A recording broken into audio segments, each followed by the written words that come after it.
151, my bad. Article 151 says audit reports. In that, clause 1 talks about the reports of the Comptroller and Auditor General of India relating to the accounts of the Union shall be submitted to the President, who shall cause them to be laid before each House of the Parliament. Okay? I'm the CAG, I give it to the President tables it in the Parliament. It is the same thing when it is talking about accounts of a state in clause 2 of 151. Accounts of the state will be given to whom?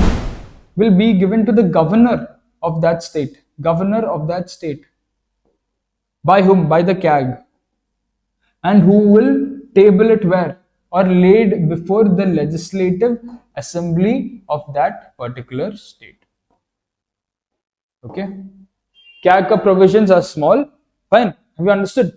Okay, so we talked about act, right? We talked about Parliament by law shall make an act wherein it talks about whose all accounts the service conditions also the CAG can look after. That is, therefore, we have the CAG's Duties, Powers and Conditions of Service Act 1971, and the idea of the CAG is to ensure financial accountability and democracy in the financial sphere.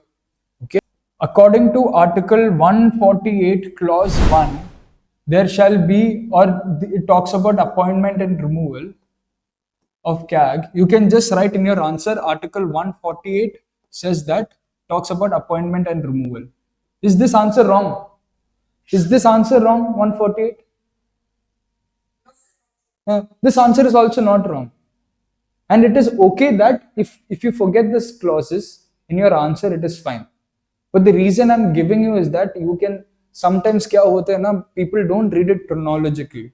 They read Article 148 Clause 1, then some other time when they're revising, they'll read this Article 148 talks about the salary. But in your memory, you'll be like, 148 only talks about appointment removal. No, 148 has 6 clauses that talks about 6 different things.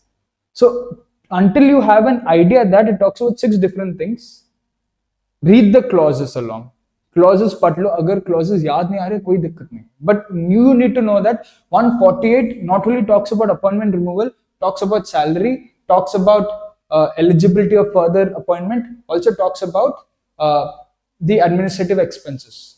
So that you need to know. Okay. But remember the article and content. Okay. Anything else? Thank you. I will see you all in the next class next week.